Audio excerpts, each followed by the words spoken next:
Morning student. आज हम लोग व्याकरण से चैप्टर 18 का पाठ देखेंगे, जिसमें शब्द और पद। जिसमें सबसे पहले हम ये जानेंगे कि सबसे पहले हम लोग अगर मौखिक रूप से ज्ञान प्राप्त करते हैं तो सबसे पहले हम लोग को भाषा सिखाया जाता है। जैसे ही भाषा हम लोग सीखते हैं मौखिक रूप से, धीरे धीरे जब हमारी भाषा का विकास होता है, घर परिवार आदि से जब हम भाषा सीखते हैं तब हमें लिखित रूप से जो सिखाया जाता है उसका नाम है वर्ण। उसके बाद जैसे वर्णों की संख्या जानते हैं आप लोग कि वर्णों की कुल संख्या 52 होते हैं, जिसमें सारे वर्ण जब सीखते हैं तो क्या करते हैं, अब जब हम लोग वर्ण सीख लेते हैं तब उसको सिखाया जाता है कि वर्ण को क्रमबद्ध करना, एक व्यवस्थित करना है, उसको सजाना। उसके बाद जैसे ही हम वर्णों को क्रमबद्ध यानी व्यवस्थित करते हैं, जिसे हम कहते हैं शब्द। जब हम लोग जिस तरह से हम बोल सकते हैं कि आम, राम, कोई जब वर्णों को एक व्यवस्थित कर सकते हैं, जैसे जब हम वर्ण सीखे हुए हैं तो कलम कलम इस तरह से, अब इसको जब हम व्यवस्थित कर दिए तो इसे हम कहते हैं शब्द। जब शब्द सीख लेते हैं तब हम लोग को वही आज हम लोग पढ़ रहे हैं कि वर्णों के सार्थक और स्वतंत्र समूह शब्द कहलाते हैं। अब वर्णों के सार्थक समूह को या व्यवस्थित या क्रमबद्ध को हम शब्द कहते हैं, और शब्द जो होता है, अब उसके बाद जब शब्दों को जब हम व्यवस्थित करते हैं तो उसे वाक्य कहते हैं। अब यहाँ पे बात आता है कि शब्द के मुख्य रूप से दो प्रकार होते हैं, एक होते हैं सार्थक शब्द और दूसरा होता है निरर्थक शब्द। सार्थक शब्द वो होता है ऐसे शब्द जिसका कोई अर्थ होता है, ऐसे शब्द जिसका कोई अर्थ होता है उसे हम सार्थक शब्द कहते हैं, और निरर्थक शब्द वैसे शब्द को कहते हैं जिसका कोई अर्थ नहीं होता है। तो इसमें से आज हमको पढ़ना है शब्द और पद। तो देखेंगे वर्णों के सार्थक और स्वतंत्र समूह शब्द कहलाते हैं किताब, किंतु यही शब्द कह रहा है कि अब यहाँ पे शब्द से अलग हटकर एक पाठ है जिसे हम कहते हैं पद। अब क्या करना है कि वर्णों के सार्थक और स्वतंत्र समूह शब्द कहलाते हैं किताब, किंतु यही शब्द जब एक व्याकरणिक रूप से व्याकरण के नियम के अनुसार जब हो तो उसे हम कहते हैं पद। वही हम लोग को पढ़ना है किताब, किंतु यही शब्द जब व्याकरणिक नियमों के साथ बंध कर वाक्य में प्रयुक्त होते हैं तब वे पद कहलाते हैं। व्याकरणिक नियम कहने का मतलब जिसमें संज्ञा हो, सर्वनाम हो, विशेषण हो, क्रिया हो, लिंग हो, वचन हो, काल हो, कारक हो आदि के आधार के साथ अगर वो जुड़ा होता है उसे हम कहते हैं पद।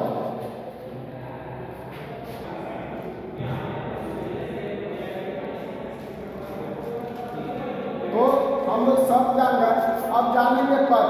पद देखेंगे कि पद होता क्या है। सबसे पहले हम जानेंगे पद परिचय। पद परिचय, पद परिचय देखेंगे कि पदों का परिचय देना का परिचय देना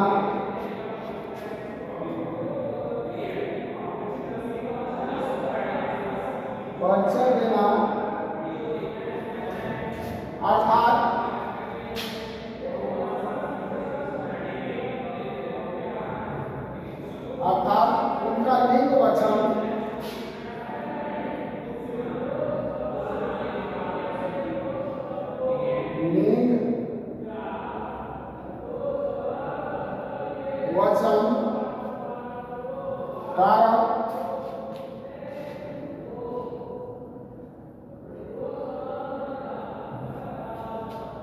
कारक तथा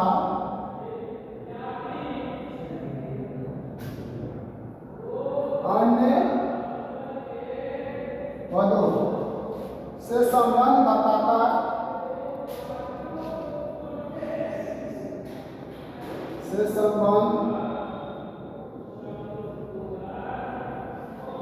संबंध बताना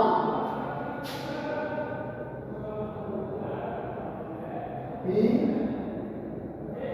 पद है।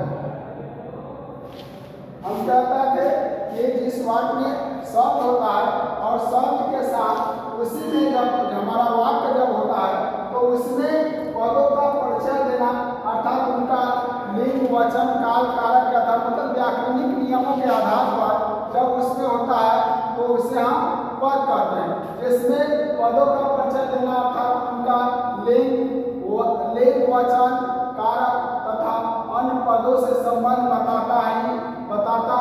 बताना ही पद है। तो ये रहा पद परिचय। उसके बाद जानेंगे और के पद परिचय कहलाता है। पद परिचय कहलाता है। पद परिचय के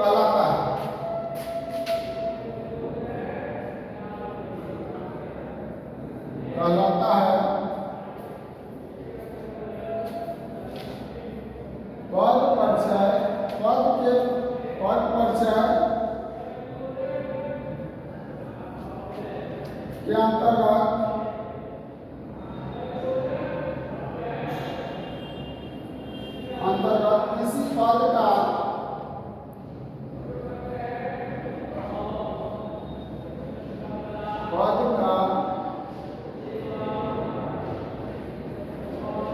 पूर्ण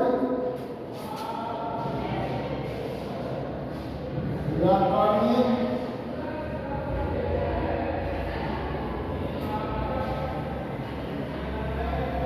परिचय दिया जाता है।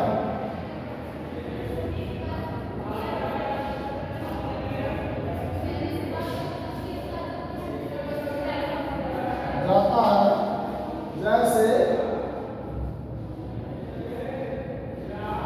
ध्यान रखेंगे कि पदों का परिचय देना अर्थात उनका लिंग वचन कारक तथा अन्य पदों से संबंध बताता है कि बताना कि पद परिचय कहलाता है। पद परिचय के अंतर्गत किसी पद का पूर्ण व्याकरणिक परिचय दिया जाता है। जैसे उदाहरण के तौर पर देखेंगे कि जैसे वह विश्वास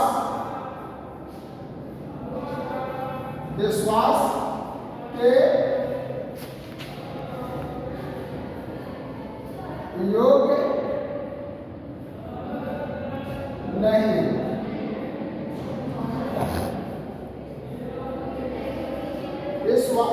अब यहाँ देखेंगे कि वह विश्वास के योग्य नहीं है,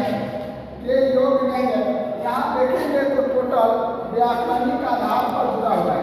यानी वह देखेंगे तो सर्वनाम है, विश्वास देखेंगे तो भाववाचक है, मतलब इस तरह से टोटल व्याकरणिक आधार पर जुड़ा हुआ है। देख लेंगे आगे फिर वह जो है यहाँ पे एक एक करके जानेंगे क्या है व्याकरणिक नियम। वह जो है जानते हैं कि सर्वनाम पढ़े होंगे तो सर्वनाम में वह आता है, जिसमें सर्वनाम के 6 भेद होते हैं, जिसमें से एक बताया गया होगा पुरुषवाचक सर्वनाम। पुरुषवाचक सर्वनाम में जैसे वह हो गया पुरुषवाचक सर्वनाम,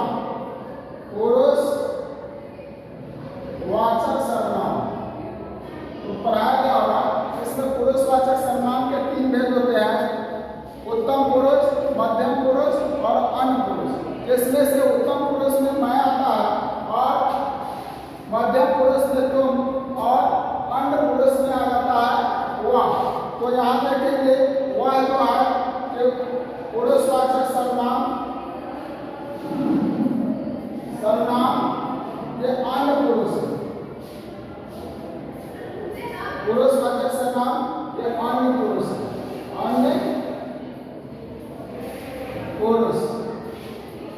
में देखेंगे। अब इसको सर्वनाम के आधार पर देखेंगे। अब इसको देखना है कि लिंग के आधार पर देखेंगे तो क्या होगा।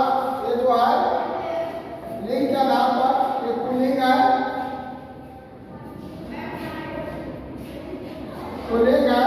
और वचन के आधार पर एक वचन है।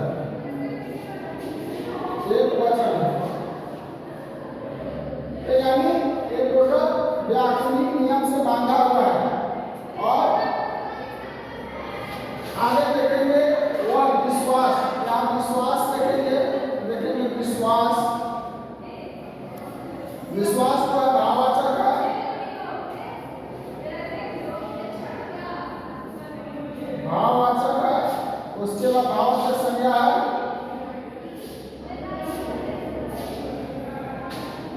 लिंग में देखेंगे तो पुल्लिंग है,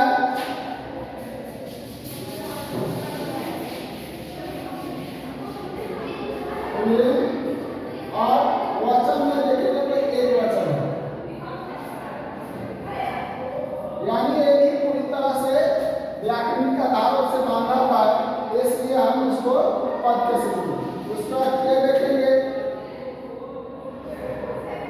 तो ये होता है कारक।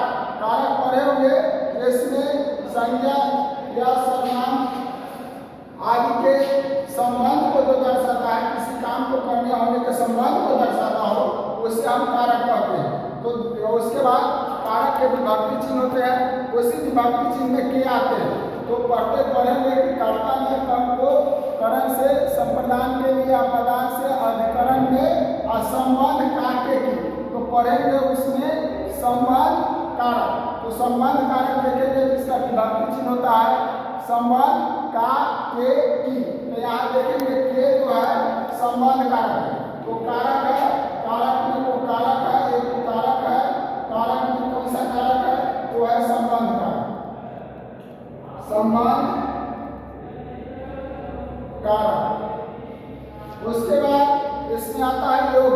देखेंगे कि वह विश्वास के योग्य नहीं है। योग जो होगा, योग यहाँ देखेंगे योग,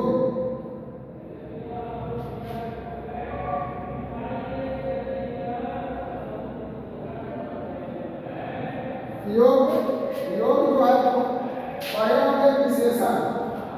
विशेषण पढ़े होंगे कि संज्ञा सर्वनाम की विशेषता बताने वाले शब्द को विशेषण कहते हैं।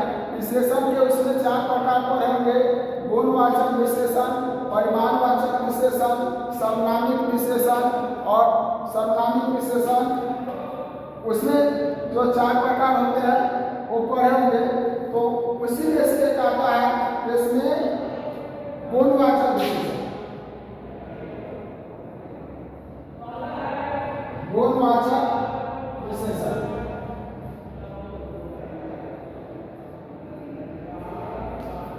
गुणवाचक विशेषण और उसके बाद वचन में देखेंगे तो है एक वचन, एक वचन, और लिंग में देखेंगे तो है पुल्लिंग।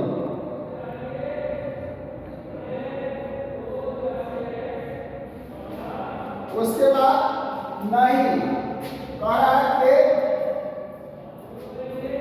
वह विश्वास के योग्य नहीं है। तो नहीं देखेंगे जिसमें नकारात्मक होता है, जिसको हम लोग वाक्य में भी पढ़े होंगे निषेधवाचक, जिसमें किसी भी कार्य को करने के लिए माना किया जाता है, जो काम अच्छे नहीं है उसको माना किया जाता है। जैसे फूल मत तोड़ो, उसी में आ जाता है कि नहीं जो होता है निषेधवाचक में होता है, या निषेध सूचक भी बोल सकते हैं। इसमें होता है निषेध